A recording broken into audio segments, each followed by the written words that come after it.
Hello guys, तर स्वागत आहे तुमचं आपल्या या यूट्यूब चॅनलवरती. मित्रांनो, चॅनलवर नवीन असाल तर चॅनलला सबस्क्राईब नक्की करा आणि अशाच नवनवीन अपडेट्स आपल्या या चॅनलवरती पाहत राहा. चला तर मग आपण आपल्या व्हिडिओकडे बघूयात. तर मित्रांनो, आता आढळराव जे आहे ते विचार करत बसलेले असतानाच इथे ही कृष्णा आलेली आहे आणि कृष्णा आल्यानंतर आढळरावांना विचारू लागते की आबा काय झालं आहे, कसल्या विचारात हरवले आहात. तर त्यावेळी आता इथे आबा जे आहे ते बोलतात की कृष्णा अजून दुसऱ्या कुठल्या विचारात हरवणे आहे, तोच गावकऱ्यांचा विचार माझ्या डोक्यात सुरू आहे सारखा. बघ ना कृष्णा, आपल्या सगळ्यांना माहिती आहे की बाळाबाई कशी वागली आहे. आणि हे बघ, मला माहीत आहे याबद्दल गावकऱ्यांना थोडीफार माहिती तर आहेच, पण ज्या दिवशी बाळाबाईचे सगळे पुरावे गावकऱ्यांच्या हाती लागतील त्या दिवशी काय होणार आहे. आणि हे बघ, आपण बाळाबाईची चूक चूक जी आहे ते पाठीशी घालतो आहे आणि गावकऱ्यांवरती अन्याय करतो आहे. हे जर गावकऱ्यांना कळालं तर काय होईल. इतक्या दिवसांची जी काही रानडे पाटील घराण्यांनी जी काही इज्जत कमावली होती ती सगळी गावकऱ्यांसमोर धुळीत मिळेल. म्हणजे बघ ना, आपलं गावकऱ्यांसमोर किती नाव आहे आपल्या घराचं. आणि जर गावकऱ्यांना कळालं की आपण त्यांच्याशी खोटं बोलत आहे, खोटं वागत आहे, तर त्यांना याबद्दल काय वाटेल. त्यावेळी आता कृष्णा जी आहे ती बोलते की आबा, तुम्ही जो काही विचार करत आहात ना तो अगदी योग्य आहे, पण आता काय करणार, आपल्याकडे दुसरा पर्यायही नाही आहे, कारण बाजाबाई बदलले आहेत. तर आता आढळराव जे आहे त्या कृष्णाला म्हणतात की हे बघ कृष्णा, बाजाबाई बदलले आहेत ते फक्त आपण म्हणजेच आपल्या घरातल्यांना माहीत आहे, पण आपण हे बाहेरच्यांना कसं समजावून सांगणार की बाजाबाई आता बदलली आहे ते. तर त्यावेळी आता कृष्णा बोलते की मला माहीत आहे तुम्ही विचार खूप करत आहात, पण हे पहा सगळं काही व्यवस्थित होईल, तुम्ही नका काळजी करू एवढी. तर आता कृष्णा आढळरावांना समजावून सांगण्याचा प्रयत्न करत असते, पण आढळरावांना तरी देखील खूप टेन्शन आलेलं असतं, कारण पुढे जाऊन जर गावकऱ्यांना कळालं तर किती मोठा प्रॉब्लेम होईल हे आढळरावांना आजच दिसत होतं. आणि म्हणूनच आढळराव जास्त विचार करत बसले होते. तर त्याचनंतर आता इकडे कृष्णाने त्यांना समजावण्याचा प्रयत्न तर केला आहे, पण तरी देखील त्यांचं मन जे आहे ते मानायला तयार होत नसतं, कारण त्यांना अजूनही कुठेतरी वाटत आहे की आपण जर असं काही वागलो तर आपण गावकऱ्यांना फसवत आहे हेच सिद्ध होईल. तर आता इकडे हे सगळेजण पूजा, समर आणि जयकांतची आई आणि वडील सगळेजण इथे असतात. त्यावेळी आता जयकांत जो आहे तो चिडलेला असतो. नैनावती जी आहे ती म्हणते की मला कळत नाही आहे की ही कृष्णी जेव्हापासून शिकते आहे तेव्हापासून जरा जास्तच डोकं लावती आहे. तर त्यावेळी आता इथे असं बोलल्यानंतर हा जयकांत पूजा आणि इकडे समरकडे पाहून म्हणतो की ती जास्त डोकं लावत आहे आणि आपल्याकडे असे 2 बिनडोक आहेत जे काहीच डोकं लावत नाही. असं म्हटल्यानंतर आता इथे समरला राग येतो आणि समरला कळून येतं की हा बिनडोक कोणाला म्हटला आहे. त्यावेळी आता समर बोलतो की ए जयकांत, असा बिनडोक वगैरे बोलायचं नाही हां, तू जास्त अक्कल शिकू नकोस. तर आता समर आणि जयकांत या दोघांमध्येच वाद पेटतात. त्यावेळी आता पूजा जी आहे तीही जयकांतवरती भडकते, कारण तिलाही हे मान्य नसतं की हा जयकांत आम्हा दोघांना बिनडोक म्हणतोय. याला काही वाटायला हवं, जे काही करतोय ते आम्ही दोघंच करतोय, हे काय करतायत असं म्हणत आता पूजा जी आहे ती जयकांतशीच बोलू लागते. तर आता जयकांत आणि समर दोघेही जण मोठमोठ्याने भांडत असतात. इकडे इकडे आता ही जी कृष्णा आहे ती आबांना म्हणते की आबा, मी बघते काय करायचं आणि काय नाही, तुम्ही त्या गोष्टीचा अजिबात लोड घेऊ नका. त्यानंतर आता इकडे हा जयकांत जो आहे तो समर आणि पूजाला म्हणत असतो की जर तुम्ही ऐकलं असतं माझं तर आज माझा प्लॅन सक्सेसफुल झाला होता, पण नाही, तुम्हाला कोणाचं ऐकायचंच नाही. असं म्हणत आता जयकांतला त्या पूजा आणि समरचा राग आलेला असतो. त्यानंतर आता इकडे हे आबा जे आहे ते बोलतात की बघ कृष्ण, नीट विचार कर आणि सगळं काही व्यवस्थित झालं पाहिजे, माझ्याकडे कुठलीही तक्रार आली नाही पाहिजे. तर आता इथे आबा जे आहे ते तिथून निघून जातात आणि इकडे कृष्णा फक्त तोच विचार करत असते की काय करावं. बाळजाबाई विरुद्धचे खूप सारे पुरावे माझ्याकडे आहेत आणि जर एखाद्या वेळेस खरंच ते पुरावे लोकांच्या हाती लागले तर किती मोठा प्रश्न आता इथे कृष्णासमोर उभा राहिलेला आहे. तर त्यानंतर आता इकडे जयकांत आणि बाकी सगळ्यांमध्ये जो काही वाद पेटला होता, तो वाद पाहून तर असं वाटत आहे की आता यांचं काहीही खरं नाही. आता हे एकत्र काहीच करू शकत नाही. कृष्णाचं काहीच वाकडं करू शकणार नाही. तेवढ्यातच नैनावती आणि ह्या पूजा दोघींमध्येही वाद पेटलेला असतो. तर आता इथे ती पूजा जी आहे ती जयकांतला बोलत असते आणि ते मैनावतीला ते सहन होत नाही. इकडे तो मैनावतीचा नवरा जो आहे जयकांतचे वडील ते उभे राहतात मध्येच आणि बोलतात की थांबा, आता असं भांडून आपल्यामध्ये काही होणार आहे का? हे पहा, आपल्याला भांडून काहीच हाती मिळणार नाही. त्यामुळे आपल्यामध्ये भांडण्यापेक्षा आपण एक विचार करून राहूयात. तर आता पूजा बोलते की या जयकांतला समजावून सांगा. ह्याला समजावून सांगितल्यानंतर थोडंफार कळेल.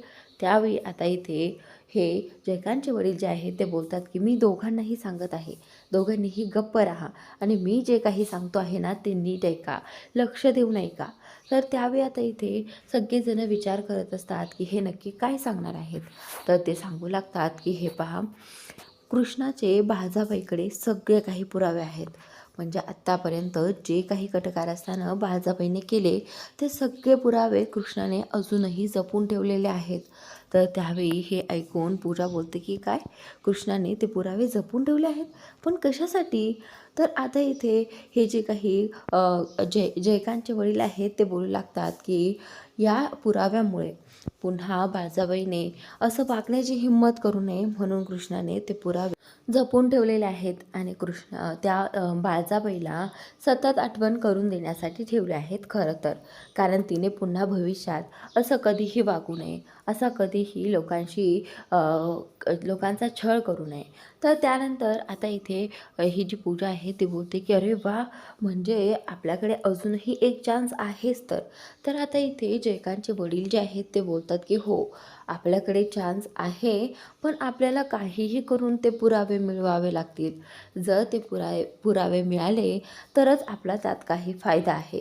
तर आता इथे सगळेजण हाच विचार करू लागतात की जयकांतच्या वडिलांनी सांगितलेला प्लॅन तर खरंच खूप छान आहे. म्हणजे त्यांनी जे काही सुचवलं आहे ना ते अगदी योग्य आहे आणि आता ते मिळवण्यासाठी काहीतरी करावं लागेल. इकडे जयकांत आणि मैनावती हसत असतात. त्यावेळी आता ते बोलतात की हो, आता लवकरात लवकर सगळं काही करावं लागेल जेणेकरून आपल्या हाती काहीतरी लागेल. तर त्यानंतर आता इकडे इकडे ही कृष्णा आणि दुष्यंत दोघेही जण अजूनही चर्चा करत असतात. दुष्यंत कृष्णाला म्हणतो की कृष्णा, मला ना आता फार भीती वाटत आहे. जर आपल्या आईबद्दल ते पुरावे लोकांसमोर आले तर. त्यावेळी आता कृष्णा बोलते की हो ना, मलाही त्याचीच काळजी वाटत आहे. आपण एक काम करूयात का, आपण ते पुरावे जे आहे ते नष्ट करूयात का. त्यावेळी आता दुष्यंत जो आहे तो बोलतो की हो, तुला वाटते तसं, पुरावे नष्ट केले तर आपला फायदा आहे त्यात. तर आता इथे कृष्णा जी आहे ती बोलते की हो, जर बाळजाबाईला सुखी पाहायचं असेल तर आपल्याला ते पुरावे मिटवावेच लागतील. त्यानंतर इकडे हा दुष्यंत कृष्णाला म्हणतो की चल, आता जास्त लोड घेऊ नकोस, आता जास्त विचार करू नकोस, आपण ते पुरावे नष्टच करूया जेणेकरून कोणालाही पुढे त्रास होणार नाही. तर त्याचनंतर कृष्णाही ठरवते की ठीक आहे, चला आपण ते आपले पुरावे नष्ट करूयात. इकडे आता जयकांत आणि समर पूजाचं काहीतरी प्लॅनिंग चाललेलं असतं. समर आणि पूजा म्हणत असतात की आता काहीही करून आपल्या तिजोरीची चावी काढली पाहिजे. कारण इथे या जयकांतच्या वडिलांनी सांगितलं आहे की कृष्णाने ते जे काही सगळे पुरावे आहेत ते कपाटामध्ये तिच्या तिजोरीमध्ये ठेवलेले आहेत. त्यावेळी आता इथे हे सगळं ऐकल्यानंतर आता पूजा म्हणते की म्हणजे पुन्हा एकदा तिजोरीत हात घालावा लागणार. मागच्या वेळी जेव्हा आम्ही चेक चोरला होता त्यावेळी आम्ही पकडले गेलो होतो आणि तेव्हापासून मला असं वाटतं की ही कृष्णाची आहे ती जरा त्या चाव्यांबद्दल सावध राहत असेल.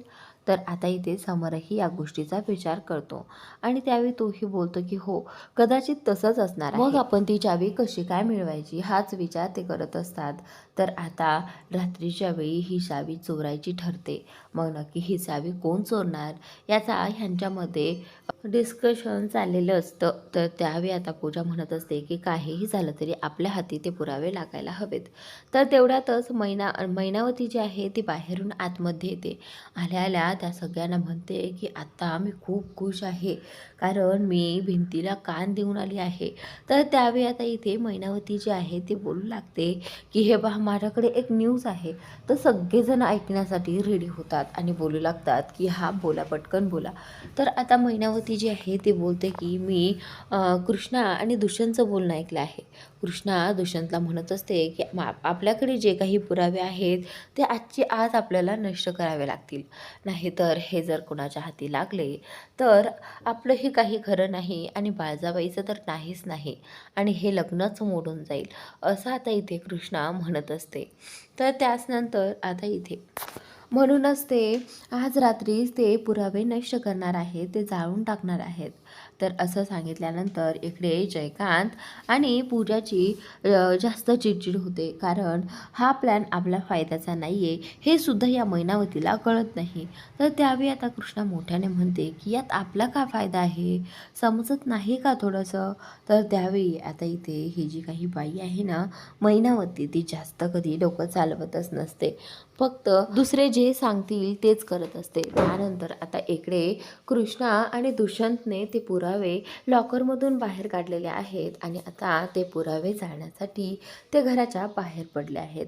इकडे ही जी पूजा आणि समर आहेत ना, ते बोलतात की समर, आजची आज काहीही झालं तरी आपल्याला ते पुरावे काढावे लागतील. आता आपल्याकडे जास्त वेळही नाही आहे, म्हणजे बघ ना, आजच ते पुरावे नष्ट करणार आहेत आणि एकदा की ते पुरावे नष्ट केले तर आपल्याकडे काहीच पर्याय उरणार नाही. तर आता इथे जयकांत बोलतो की चल पूजा, आपण कामाला लागूयात. तर आता पूजा आणि समर दोघेही जण दुष्यंत आणि कृष्णाच्या रूमकडे येतात. ज्यावेळी कृष्णा आणि दुष्यंत दोघेही जण रूममधून बाहेर पडणार असतात, त्यावेळी रूमच्या बाहेर पूजा आणि हा समर दोघेही जण उभे असतात आणि त्या दोघांनाही पाहत असतात. त्यावेळी आता इथे कृष्णा आणि दुष्यंत हे दोघेही जण घराबाहेर पडत असताना त्यांच्या हातात ते पुरावे असतात, ते देखील पाहतात. तर आता हे नक्की कुठे चालले असतील. रूमच्या बाहेर जात असताना समर आणि पूजा कृष्णा आणि दुष्यंतचा पाठलाग करतात. त्यावेळी आता ते पाहू लागतात की हे पुरावे घेऊन नक्की कुठे चालले आहेत. तर आता कृष्णा आणि दुष्यंत दोघेही जण थोड्या अंतरावर दूर येतात आणि दुष्यंत कृष्णाला बोलतो की तू इथेच थांब, मी काहीतरी खोदण्यासाठी आणतो. तर आता दुष्यंत जो आहे तो बोलतो की आता ना, हे पुरावे एकदा की जमिनीत गाडून टाकले तर आपल्याला काहीही टेन्शन राहणार नाही. तर आता पण इथे या कृष्णाचं मन काय आहे ते मानायला तयार नसतं. जर काही दिवसांनी ही जमीन खोदली आणि हे पुरावे कुणाच्या हाती लागले तर किती मोठा प्रॉब्लेम होईल, हा विचार पुन्हा एकदा या कृष्णाच्या डोक्यात येतो. आणि त्याचवेळी आता इथे समर आणि पूजा डोकावून पाहत असतात. समर पूजाला म्हणतो की हे दोघेजणं काय करत आहेत नेमकं. पूजा जी आहे ती समरला म्हणते की हे बघ समर, मला असं वाटतं की ते पुरावे ते गाडणार आहेत तिथे खाली, आणि एकदा की ते गाडले तर मग आपण ते पुरावे उकळून काढू. तर आता असं बोलल्यानंतर इथे समरला खूप छान वाटतं, दोघांच्याही चेहऱ्यावर स्माईल येते. आणि त्याचनंतर आता इकडे कृष्णा आणि दुष्यंत, आता दुष्यंतने काहीतरी खोदण्यासाठी आणलेलं असतं आणि दुष्यंत त्या टिकावाने ते खोदत असतं, जेणेकरून ते पेपर्स जे आहेत ते त्यांना तिथे पुरायचे असतात. त्यानंतर आता इथे कृष्णा जी आहे ती दुष्यंतला म्हणते की अहो, मला ना हे खूप रिस्की वाटतंय. हे पहा, जर कुणी पुढे जाऊन ही जागा खोदली आणि ते पुरावे त्यांच्या हाती लागले तर किती मोठा प्रॉब्लेम होईल. त्यापेक्षा माझं म्हणणं आहे का, आपण हे पुरावे पूर्णपणे नष्टच करून टाकू, म्हणजे पूर्णपणे जाळूनच टाकू. असं म्हटल्यानंतर आता इथे दुष्यंत जो आहे तो बोलतो की कृष्णा, तुला एवढी भीती वाटते का. हे पुरावे समोर आल्यानंतर बाळजाबाईंच्या आयुष्यात खूप बदल घडेल ना. तर मला काय वाटते, ठीक आहे, मी तुझं ऐकतो. मी एक काम करतो, त्यासाठी ना रॉकेल किंवा पेट्रोल काहीतरी घेऊन येतो, जेणेकरून हे पुरावे जे आहेत ते पटकन जळतील. तर आता इथे दुष्यंतने ते पुरावे जाळण्यासाठी रॉकेल घेऊन आलेला आहे आणि एकदा की त्या रॉकेल पुराव्यांवर टाकलं, लगेचच त्याला काडी देखील लावून दिली आहे. तर आता इथे समर आणि पूजा दोघेही जण लपून पाहत असतात. तर कृष्ण आणि दुष्यंत दोघेही जण तिथेच थांबलेले असतात. तर ही पूजा जी आहे ती समरला म्हणते की समर डार्लिंग, आता त्यांनी पुरावे जाळे, आता आपला विषय संपला. असंच काही समर आणि पूजाचं झालेलं असतं. तर आता इथे आत्ता कुठे जाऊन कृष्णाला आणि दुष्यंतला खूप बरं वाटत असतं की आता हे पुरावे तर झाले आहेत, आता कसलं टेन्शन नाही. तर आता इकडे दुष्यंत आणि ही कृष्णा दोघेही जण टेन्शन फ्री होतात.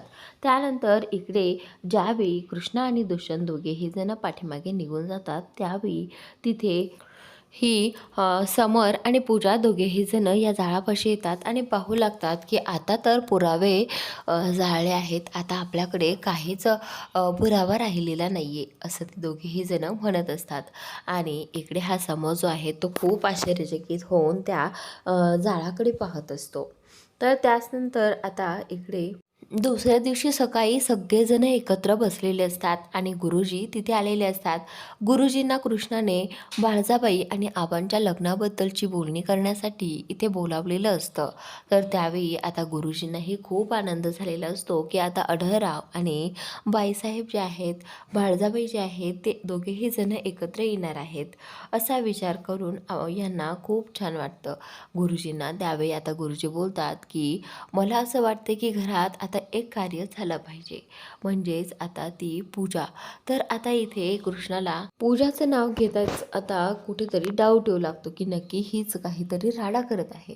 आणि त्यानंतर आता गुरुजी बोलतात की बाकी तुम्ही दोघेजण एकत्र लग्न करत आहात हे पाहूनच मला खूप आनंद झाला आहे आणि असेच एकमेकांसोबत कायम राहा, असं आता इथे गुरुजी त्यांना सांगून जातात.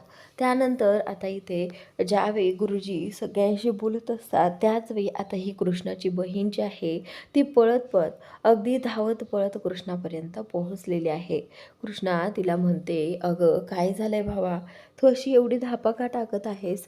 त्यावेळी आता कृष्णाला ती म्हणू लागते की कृष्णा, असं झालंयच आहे, त्यामुळे मला कळत नाही की काय करावं आणि काय नाही ते. त्यावेळी कृष्णा जी आहे ती बोलतं की नक्की काय झालं आहे? तर आता ही जी कृष्णाची बहीण आहे ना, ती लगेचच आल्या आल्या कृष्णाला दाखवू लागते की कृष्णा, गावामध्ये काय चाललं आहे बघ, बघ हे सगळं, मला कळत नाही की हे सगळं काय आहे. कृष्णा म्हणते की आता आता काय करायचं? म्हणजे तिच्या मनात येतं की सगळे पुरावे तर तिने नष्ट केले होते, मग हा व्हिडिओ कुठून आला? तर त्यावेळी आता इथे या मुलीने कृष्णाच्या बहिणीने तिला असा काही व्हिडिओ दाखवला आहे, ज्या व्हिडिओमध्ये बाळजाबाई म्हणत असते, बाळजाबाई पूजा आणि या समरला म्हणत असते, काहीही झालं तरी कृष्णाच्या आयुष्यात सगळं काही वाईट घडलं पाहिजे. तर आता इथे बाळजाबाईने कृष्णाला मारण्यासाठी काही लोकांना पैसे देखील दिले होते, असं सगळं या व्हिडिओमध्ये दाखवलं गेलं होतं. तर आता इथे कृष्णाची जी काही बहीण आहे ती कृष्णाला म्हणू लागते की कृष्णा, असा एकच व्हिडिओ नाही तर खूप व्हिडिओ व्हायरल झाले आहेत आणि गावकरी ते सतत पाहत आहे आणि एकाने पाहून झाला तर तो दुसऱ्याला सांगत आहे, म्हणजे आता सगळे काही चर्चा गावभर होणार आहे. तर त्यानंतर अढळरावाने तो व्हिडिओ पाहिला. आता अढळरावांनाही तीच भीती वाटू लागते, जी भीती त्यांनी रात्रीच अनुभवली होती. आणि आता असे पुरावे समोर आल्यानंतर गावकरी कसे शांत बसतील? त्यावेळी आता इथे या कृष्णाची बहीण जी आहे ती सांगू लागते की कृष्णा, आता गावकऱ्यांचं काहीच खरं नाही, म्हणजे बघ ना, आता गावकरी खूप चिडले आहेत. तुला वाटत असेल की गावकरी या सगळ्याला मान्यता देतील, पण नाही कृष्णा, आता ना असे अनेक व्हिडिओ गावामध्ये व्हायरल झाले आहेत. एक नाही तर अनेक व्हिडिओ आहेत आणि त्या व्हिडिओमध्ये काय काय आहे आणि काय काय नाही हे तुम्हीही पाहू शकत नाही. तर त्याचनंतर आता गावकऱ्यांची जी काही प्रतिक्रिया आहे ती अगदीच गंभीर होणार आहे. आणि इकडे इकडे आता पुढील भागात इकडे पूजा जी आहे ती किचनमध्ये काम करत असते. त्यावेळी तिथे मैनावती येते आणि मैनावती तिला सांगू लागते, की "अगं, कृष्णीने पंचायत बोलावली आहे." तर आता इथे ही जी पूजा आहे ती बोलते, की "काय पंचायत?" त्यावेळी आता गावकरी सगळेजण भडकलेले दिसत आहेत कृष्णावरती आणि आता इथे कृष्णा त्यांना समजावून सांगण्याचा प्रयत्न करत असते, पण कोणीही तिचं ऐकायला तयार नसणार आहे. तर त्यावेळी आता गावकरी जे आहे ते बोलतात, की "हे पहा, बाळजाबाईचे सगळे कारनामे आमच्या समोर आले आहेत. म्हणूनच आम्ही आता हे जे काही लग्न आहे ना ते होऊच देणार नाही." असं म्हणत आता ते बाळजाबाई आणि आढळरावांचं लग्न बहुतेक रद्द होणार आहे. त्याच नंतर आता इथे बाळजाबाई सगळ्यांच्या समोर येते आणि बाळजाबाई सगळ्या चुका ॲक्सेप्ट करते. बाळजाबाई जी आहे ती सगळ्या चुकांची माफी इथे त्या सगळ्यांसमोर मागत असते आणि त्यावेळी आता काही गावकरी बोलतात, की आता असं नाही तर यांना पोलिसांकडे दिलं पाहिजे, जेणेकरून एकदा शिक्षा भोगल्यानंतर आपण ती चूक पुन्हा करत नाही. तर असं बोलल्यानंतर आता इथे वाजाबाईंना खूप वाईट वाटतं. इकडे आता दुष्यंत आणि कृष्णा ही काही बोलू शकत नाहीत गावकऱ्यांसमोर. तर मित्रांनो, आजचा भाग इथे संपतोय. पुढील भाग नक्की पहा.